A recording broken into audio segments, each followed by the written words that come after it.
rural Minnesota road, after midnight, in that quiet stretch of spring where the fields feel endless and the sky feels too big. A teenager's car is stuck in a ditch, but he's not hurt. He does what a lot of people would do. He calls his parents, and for nearly an hour, his mom and dad listen to him walk through the dark, trying to guide them toward him, trying to make sense of where he is, trying to laugh it off, trying to turn it into one of those family stories that becomes a joke later, until the moment it stops being funny. 47 minutes into the call, Brandon Swanson says 2 words, an exclamation, sharp and sudden, and then he goes silent. The line doesn't immediately disconnect in a clean, satisfying way. It just turns into nothing. A phone call with no voice on the other end. A family calling back again and again. Ringing. No answer. Brandon Swanson was 19 years old. He disappeared in the early morning hours of May 14, 2008, and he has never been found. Tonight, I want to take this case slowly, because this is one of those disappearances where the details matter. The timeline matters. The geography matters. And the assumptions people make about distance, about light,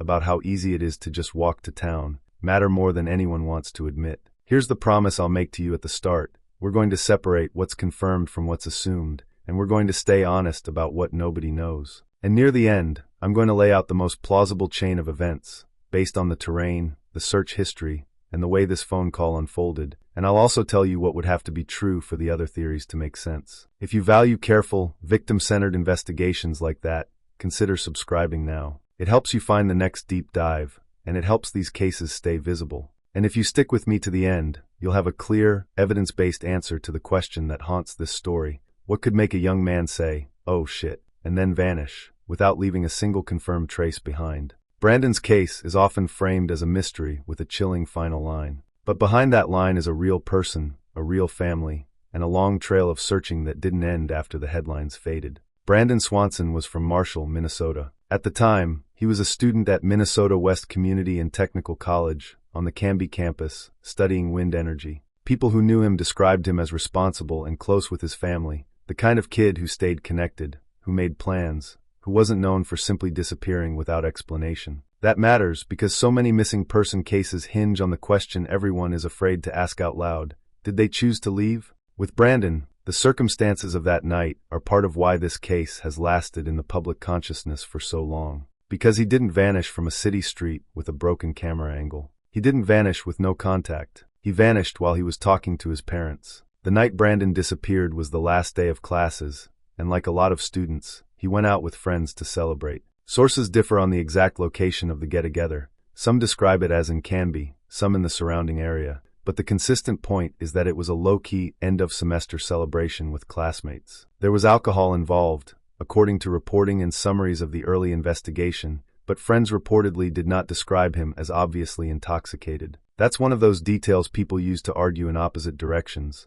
Some say, see, he wasn't drunk, so this shouldn't have happened, and others say, any amount of alcohol in the dark on rural roads is enough to change your judgment. We're going to hold both thoughts lightly, because the hard truth is that we can't replay the night. We can only reconstruct it from what Brandon said, what others said, and what was found afterward. At some point after midnight, Brandon left to drive home. The drive from Canby to Marshall is not complicated if you stay on the main route, but rural roads can become confusing fast, especially at night, especially if you miss a turn and your brain starts trying to force the landscape to match what you expect to see. Somewhere along the way, Brandon drove his car into a ditch. The vehicle is commonly described as a Chevrolet Lumina. He was not trapped, and he was not reporting an injury. He called his parents. This part is important, so let's slow down and build the scene with what's confirmed. Brandon calls his mom and dad in the early morning hours. The exact minute varies by account, but we're in that window around 1:30 to just before 2 a.m. His message is straightforward. The car is stuck, he needs a ride, and he believes he knows where he is. This is the first major tension point in the case, and it's easy to miss because it sounds so normal. If you've ever been turned around on dark roads, you know the feeling. You're sure you're near the place you recognize. You can picture it. You can almost see it. You're confident enough to give directions. Brandon tells his parents he thinks he's near Lynd, and his parents respond like parents do. They get up. They get in the truck. They start driving out to find him. They stay on the phone with him, and this becomes a long, strange dance between two moving realities. Brandon is standing by his car at first, trying to help them find him. His parents are driving, looking for the place they think he is, and waiting for some sign, headlights, flashes, anything. At one point, Brandon tries to signal by flashing his lights, and his parents do the same. but nobody sees anyone. This is where I want you to pause and imagine how quickly anxiety grows in a situation like that, even if everyone is trying to stay calm. Because at first, you assume it's just a minor mismatch, a wrong gravel road, a nearby intersection. You think, we'll figure it out in 5 minutes. And then it's 10, and then it's 20, and now you're still driving, and you're still not seeing him, and the phone call is stretching on, and you're trying not to panic, because panic doesn't help anyone navigate. Brandon is trying to help, but he's also working from an assumption that he's close to Lynd, and every description he gives is being filtered through that belief. If you've ever watched someone look for their car in a parking lot and swear it's in the wrong place, you know how the brain behaves when it's tired. You don't think, maybe I'm in the wrong lot. You think, my car should be here, so it must be here. You keep walking the same row. On rural roads, in the dark, that instinct can turn dangerous. Eventually, Brandon makes a decision. He's going to leave the car and walk. This is one of those moments where people argue, and I understand why. Some viewers will say, why would you ever leave your car? Others will say, he wasn't hurt, it's spring. He thought he was close, walking makes sense. The honest answer is that both reactions are human. But in terms of safety, this decision is one of the most consequential in the entire case. Brandon says he can see lights in the distance and believes they're the town. He tells his dad he's going to start walking toward them. His dad tries to coordinate a meet-up point, a landmark, a place Brandon can aim for, and his dad can wait. And so the call continues, not with Brandon sitting still anymore, but with Brandon walking. This is the part of the story that's hard to listen to if you're a parent, because it's so ordinary on the surface. There's no scream, no obvious threat, just a young man talking while he walks, and a father driving while he listens, both of them trying to meet in the middle. The call goes on for 47 minutes, and then Brandon says, "Oh shit," and then he stops responding. Different retellings dramatize this moment in different ways, but what matters is the functional truth. After that exclamation, Brandon is no longer communicating. His parents try calling back. The phone rings. He doesn't answer. He has not been seen since. Now we're at the part of the timeline where the story splits into 2 tracks, the family's immediate response and law enforcement's response. And the difference between those tracks is part of why this case became bigger than one disappearance. After the call ends in silence, Brandon's parents continue trying to find him. Eventually, at around daybreak, they report him missing. And early on, they are met with a response that many families of missing adults have heard in one form or another. He's an adult. He has a right to be missing. Maybe he'll come home on his own. In Brandon's case, that initial delay became a driving force behind later advocacy, because his family believed strongly that something was wrong and that the window for finding him alive was shrinking with every hour. Here's a question I want you to hold on to, because we'll come back to it when we talk about what might have happened after the "oh shit." What if the difference between a safe ending and a tragedy is not a monster in the shadows, but a system that treats the first hours as optional? Keep that question open, because later, Minnesota would pass legislation that carries Brandon's name, aimed at preventing that kind of delay for other families. But before we get there, we have to talk about the detail that changes the entire map of this case. And it's the detail that makes Brandon's disappearance so hard to solve. Because it turns out that Brandon wasn't where he thought he was. After the missing report is taken, and the search begins to organize, investigators look at Brandon's cell phone records. And what they find is a mismatch so big it's almost surreal. Brandon's phone activity places him not near Lynd, but near the area of Porter and Taunton, roughly 25 miles away from where he believed he was. This is not a small error. This is not one gravel road over. This is a complete inversion of the landscape. And it forces a hard question. How does a young man, who's talking calmly to his parents, misidentify his location by that much? There are a few possibilities, and none of them are satisfying. One possibility is simple. He took a wrong turn earlier in the drive and didn't realize it. Once you're off the main route, the rural grid can feel repetitive, especially at night. Another possibility is that he didn't take the wrong turn until later, after he got stuck, meaning the place he assumed was Lynd was actually a different cluster of distant lights, maybe a farmyard or another town, viewed from the wrong angle. Or another possibility that people sometimes avoid because it's uncomfortable. Fatigue and alcohol, even if not drunk, can degrade your ability to orient yourself in darkness. But the cell phone records move the investigation away from Lynd and toward Taunton. And that's where Brandon's car is found. His vehicle is discovered on a gravel road near Taunton, often described as the Lincoln Lion Road area, down in a ditch. Details about the car matter, because in missing person cases, the vehicle becomes a snapshot of the last confirmed scene. In Brandon's case, sources note that the car doors were open and the keys were missing. No Brandon nearby. No confirmed trail of personal items leading away, at least none publicly confirmed in a way that resolves the case. So now the map looks like this. Brandon leaves a celebration, drives into a ditch on rural roads near Taunton, calls his parents and mistakenly tells them he's near Lynd, stays on the phone for 47 minutes, starts walking, says, "Oh shit," goes silent, and is never located. From here, searches begin. Ground searches, aerial searches, volunteers, dogs. Over the years, the search becomes cyclical because farmland changes. If you've never lived around agricultural land, it's hard to understand how quickly a landscape can erase traces. Fields get planted, soil gets worked, ditches get regraded, vegetation grows, water levels change. A place that looks open and searchable in May can become dense by June, then flattened again by fall harvest. Searchers did what they could in the early days, walking ditches, checking waterways, scanning the edges where someone might have collapsed, calling out his name. Dogs were brought in. Reports described scent trails that seemed to lead toward the Yellow Medicine River, a waterway in that region. That detail becomes one of the gravitational centers of this case, because water is both ordinary and unforgiving. A shallow-looking river can have deep pockets. Banks can be undercut. Mud can behave like a trap. And at night, a person can walk into water without understanding what they're stepping into. But water is also a frustrating place to search, and this case proves it. Despite repeated efforts, no definitive evidence has surfaced that closes the loop. And so the theories begin. I want to approach these theories carefully, because in unsolved disappearances, it's easy for commentary to turn into accusation. Brandon has not been found. No one has been charged. And the line between possible scenario and publicly naming a suspect is where ethics can collapse. So here's how we'll handle it. We'll start with what we can confirm.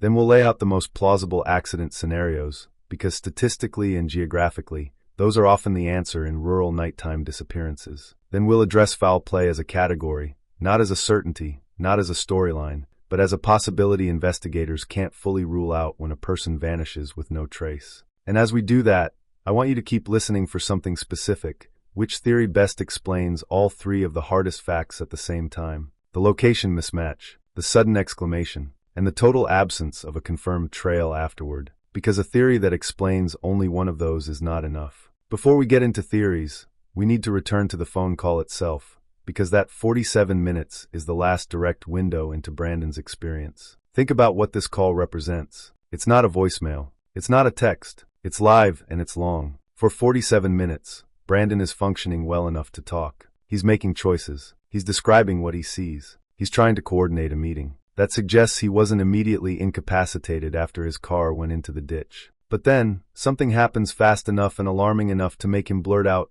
"Oh shit." And after that, he does not speak again. What could cause that? There are mundane possibilities. He could have tripped or fallen. He could have stepped into a ditch or uneven ground. He could have encountered a fence unexpectedly, gotten tangled, dropped the phone. He could have walked into water. He could have startled an animal, anything from livestock to wildlife, and reacted instinctively. He could have seen a vehicle approaching and assumed it was his dad, only to realize it wasn't. Or, in a more concerning scenario, he could have encountered another person, and that encounter changed the tone instantly. But there's a problem. In most of those scenarios, even if Brandon dropped the phone, you might expect some sound, breathing, movement, a curse followed by, "I'm okay." Unless whatever happened made it difficult to speak, or made him focus on survival in a way that pushed the phone out of priority completely. That's why water stays in the conversation. Because if you step into water unexpectedly, especially at night, especially with soft ground, you can go from walking to fighting in seconds. And if you're holding a phone to your ear, it's easy for it to slip. It's easy for it to become useless. But if water is the answer, the next question becomes painful. Why wasn't he found? People often underestimate how hard it can be to locate a person in rural terrain, even with a search, even with help. A ditch line can hide someone from 10 feet away. Tall grass can conceal. A river can move. And time changes everything. In the earliest phase, searches focused on the area near where the car was found. But because Brandon initially believed he was near Lynd, there was confusion early on about where to concentrate. And in missing person cases, confusion costs time. So let's talk about geography without turning this into a lecture. Minnesota at night, outside town limits, can be extremely dark. Light pollution drops fast once you leave the highway. A farmyard light on a pole can look like a town from a distance if you're tired and your brain wants it to be. And the rural grid system, straight roads, right-angle turns, means you can travel miles in a direction without realizing you're moving away from your target, especially if you're not tracking the sun or a compass, and you're only using what you think you recognize. If Brandon believed he was walking toward Lynd,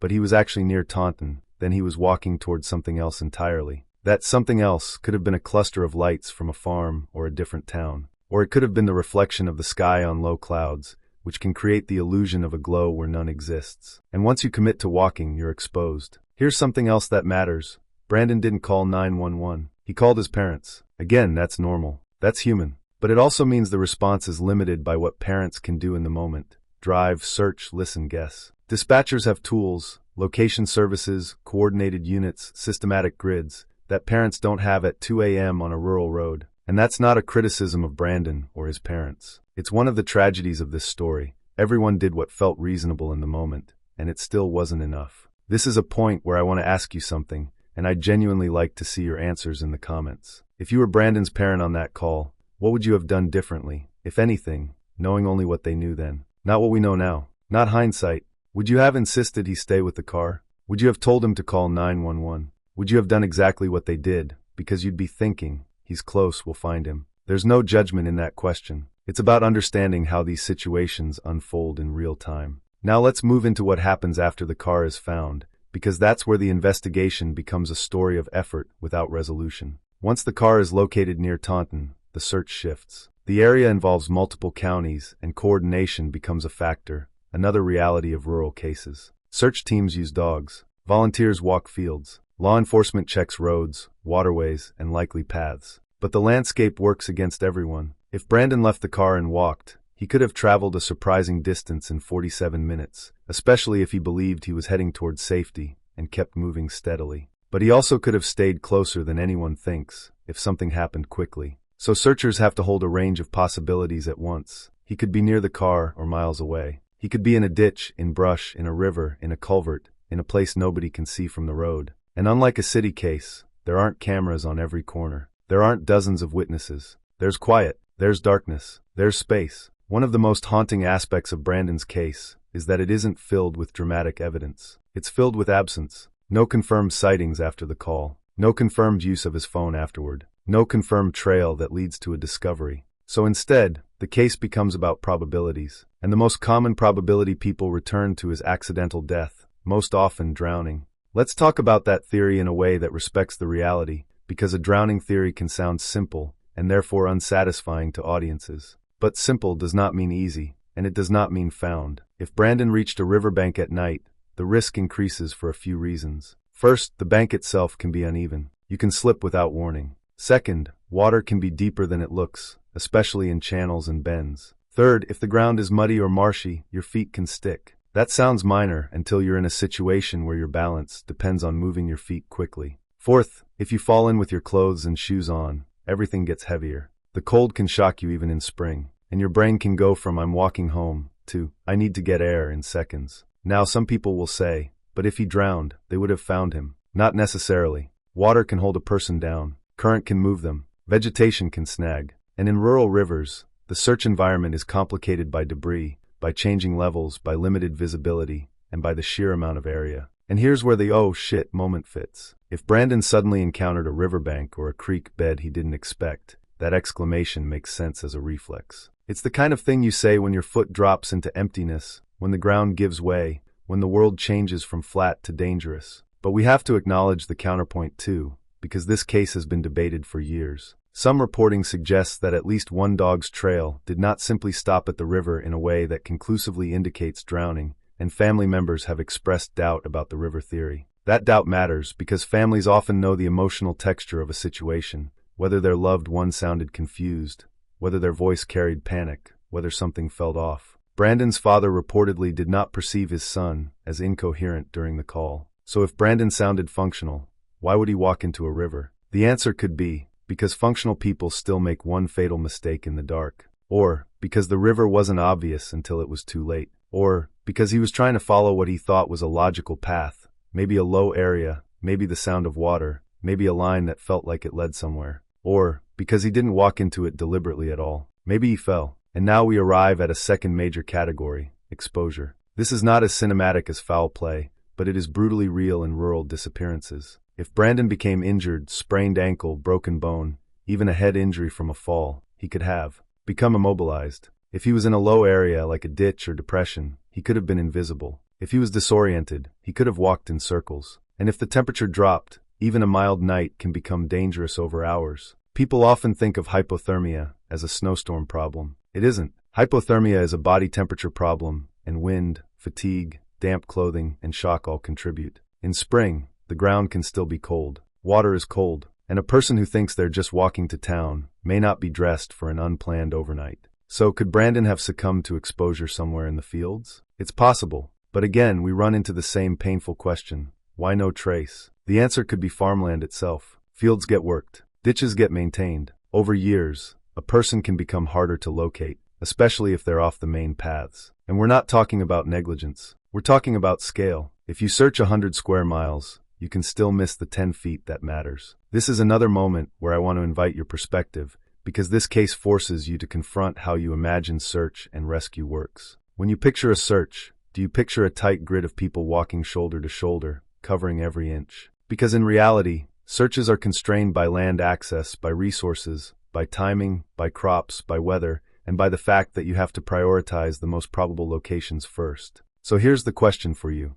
What do you think is more likely in Brandon's case? That he's very close to where the car was found, hidden by terrain and time, or that he traveled farther than anyone expected before something happened? Tell me which way you lean, and what detail pushes you there. Now we need to talk about the theory people hesitate to discuss, because it comes with fear. Foul play. Here's what we can say responsibly. Foul play has not been publicly confirmed in Brandon Swanson's case. There is no named suspect that can be responsibly accused in a documentary like this without stepping into unethical territory. And there is no publicly known piece of evidence, like blood, a struggle scene, or a witness statement, that definitively proves an abduction. But the absence of proof is not proof of absence. If Brandon encountered another person on those roads, someone driving, someone out on property, someone who reacted badly to a stranger at night, things could have escalated, or someone could have offered him a ride. And that's where the case becomes emotionally complicated, because someone offered a ride can sound like rescue in one breath and danger in the next. If Brandon got into a vehicle, voluntarily,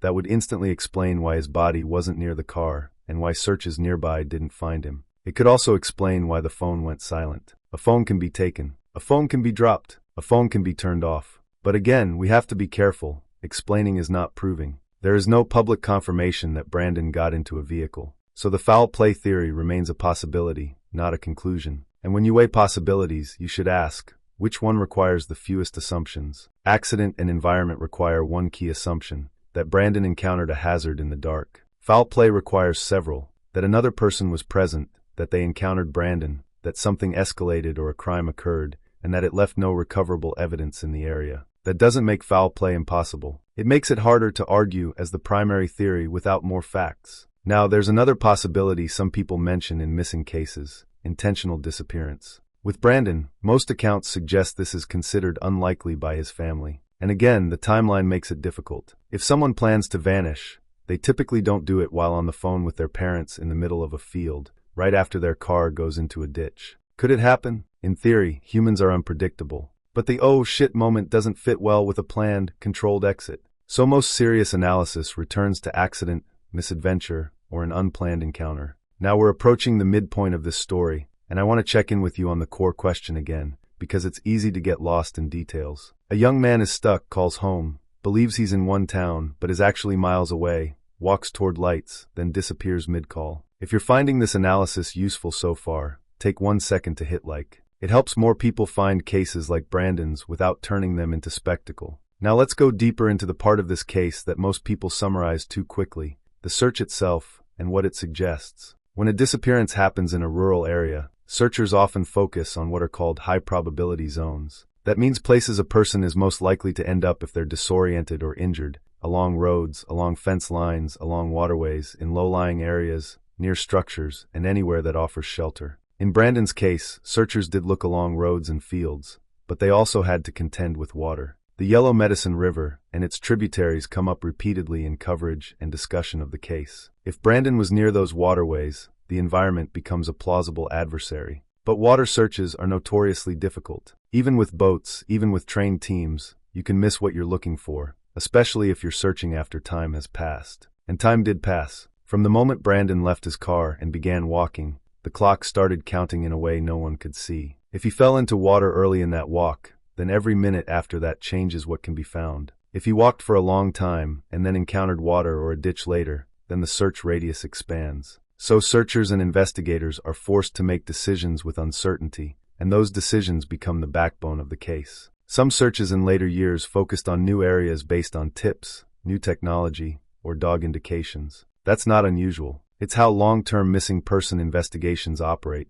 You circle back, you recheck, you adjust, you follow anything that looks like a lead. This is also where public interest plays a role. When a case remains visible, tips can still come in. People still talk. Someone remembers something they dismissed. And to be clear, tips are not always dramatic. Often they're small. A vehicle seen on a road, a light, a noise, a person who seemed out of place. Most tips lead nowhere, but the right one can shift everything. Now, I want to bring us back to Brandon's last audible moment, because it's the emotional core of this case, and it's where responsible storytelling matters most. When people retell this story, they tend to treat, "oh shit," like a horror movie line, like it's proof of something monstrous. But the truth is, that phrase is as human as it gets. It's what people say when they drop something, when they trip, when they realize they made a mistake. It's also what people say when they feel fear. The phrase itself does not tell us what happened. It tells us that something unexpected happened. So the question becomes, what unexpected thing is most consistent with the environment Brandon was walking through?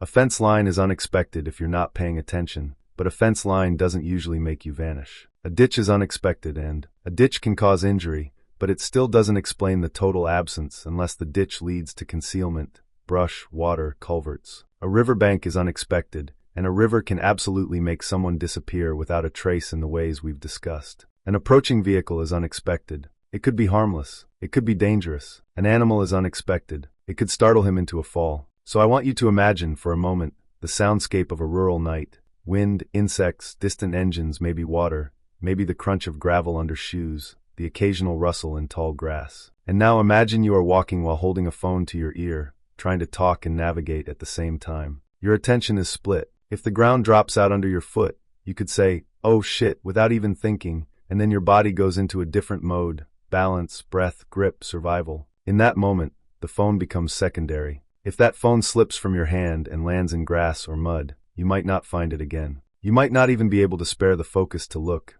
depending on what's happening. Now, does that mean this is definitely an accident? No, but it gives us a plausible mechanism for the sudden shift. And that's what responsible analysis looks like. Not "this must be what happened," but "this is how it could happen, given what we know." Now let's talk about the other major component of this case, the institutional impact. Because Brandon Swanson's disappearance didn't just leave a family with unanswered questions. It also exposed a gap in how missing adults were treated. In many jurisdictions, missing adults were often treated differently from missing children. The logic was rooted in autonomy. Adults can choose to leave. But autonomy becomes a problem when it's used as an excuse for delay in cases where danger is plausible. Brandon's parents described being told, early on, that he had a right to be missing. And whether that statement was meant as a legal reality or a brush-off, the impact was the same. It felt like the system was waiting while their son was out in the dark. That frustration became advocacy. Minnesota passed what became known as Brandon's Law, designed to require a more immediate response in cases involving missing young adults and missing people under suspicious circumstances. This is one of the rare cases where a disappearance leads to a policy change that can be measured in future outcomes. Families taken seriously sooner, investigations launched faster, coordination clarified. It does not solve Brandon's case, but it means that his name is tied to something that can save someone else. And I want to pause here because this is the peak in a different kind of true crime story. The kind that isn't about an arrest, but about what a family does with grief when the system doesn't give them answers. Imagine having no body, no confirmed final location, no clean ending. And then imagine still showing up, year after year, not just to search fields, but to testify, to lobby, to sit in rooms where people debate whether adults deserve immediate help. That kind of effort is not dramatic in a cinematic way, but it's extraordinary. And it's worth honoring, because it reminds us that behind every unsolved label is a set of people who kept living anyway. Now, after acknowledging that impact, we have to return to the difficult reality. Brandon is still missing. So what would it take to solve this case? In many missing person investigations, resolution comes down to one of three things. A discovery of remains, often accidental, construction, farming, hikers, hunters. A tip that reframes the timeline, someone finally admitting they saw something and didn't realize it mattered. Or improved technology, new search tools, new methods of analyzing old data. In Brandon's case, the geography suggests that if his remains are in the environment, they could still be in a place that's been missed, or a place that changed over time. If water is involved, searches can be repeated with different methods, different conditions, different access. If a vehicle pickup happened, a tip becomes more important. Someone remembering a car on a road at the wrong time, someone recalling a conversation, someone admitting they gave a ride and never reported it. And if foul play happened, the key would be the same as in so many cases, someone talking. Because crimes like that rarely stay perfectly sealed forever. People carry things. People confess in fragments. People slip. But we cannot build an accusation out of thin air. So instead, we return to what's most probable and what the public can do responsibly. This is another place I'd like your input, because your instincts as a viewer matter, and sometimes the collective attention of thousands of people highlights something investigators already considered, but the public didn't understand. Which part of Brandon's case feels most unresolved to you? Is it the location mismatch? How he could be that wrong? Is it the sudden silence? What could shut down a conversation so completely? Or is it the lack of evidence? How a person can vanish in a place that seems, on paper, so open? Tell me which detail keeps you up and why. Now let's do the final, careful walkthrough of the most plausible chain of events, based on the information that holds up best under scrutiny. This is not a verdict. It's a reconstruction. Brandon leaves a celebration late at night and begins driving home. Somewhere along the route, he makes a navigation error. It could be a missed turn, a wrong turn, or an overcorrection that puts him on rural gravel roads in the Taunton area, instead of a direct line toward Marshall. He drives until he ends up in a ditch. The car becomes stuck. He is not injured. He calls his parents, believing he is near Lynd. That belief is reinforced by the presence of distant lights. Lights he interprets as town lights because his brain is trying to make sense of the scene with limited information. His parents drive toward Lynd, searching for him, but they're not in the same area because Brandon is not near Lynd. They stay on the phone. They try to signal with lights. It doesn't work because they're separated by miles. Brandon grows frustrated and decides to walk toward the lights he believes are Lynd. He begins moving through rural terrain at night, likely crossing or following field roads, fence lines, or ditches. He continues talking to his father. He is functional enough to communicate, but his orientation remains wrong. At some point during this walk, he encounters an unexpected hazard. The hazard could be a riverbank, a creek, a deep ditch, or unstable ground. It could involve water. It could involve a fall. He reacts instinctively, "Oh shit," and then in the seconds that follow, his ability to continue the call is lost, either because the phone is dropped, or because the situation becomes physically critical, or because he becomes incapacitated. If this happens near water, near a bank, or in concealment,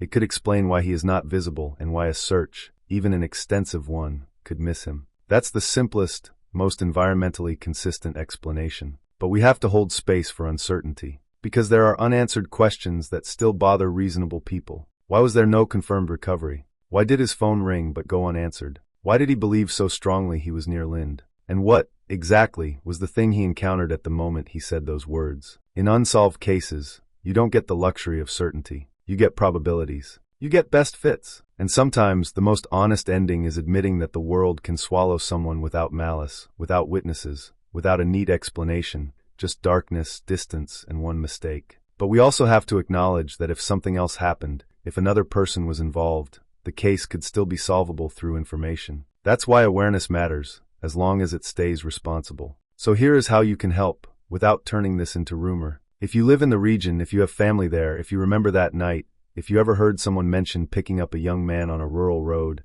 or seeing a car in a ditch, or noticing something that felt off, share that information with the proper authorities, not the internet. And if you're someone who has followed this case for years, the most ethical thing you can do is keep it visible while refusing to turn speculation into accusations. Brandon Swanson was 19. He had plans. He had a family who answered his call in the middle of the night, because that's what families do. And whatever happened after those final words, he deserved to be found. He deserved the dignity of an answer. His family deserved a truth they can hold in their hands. If this story stayed with you, and you want more long-form, careful investigations that center the person at the heart of the case, I invite you to subscribe. Not for shock, not for spectacle, just for steady, respectful reporting on cases that still need attention. And if you have any information about Brandon Swanson's disappearance, contact the Minnesota Bureau of Criminal Apprehension or your local FBI office. Even a detail that feels small could matter. Somewhere out there, the last 47 minutes of Brandon's life still echo in a father's memory. And until the day there's an answer, the question remains, hanging in the dark Minnesota fields like a porch light that never turns off. Where did Brandon go?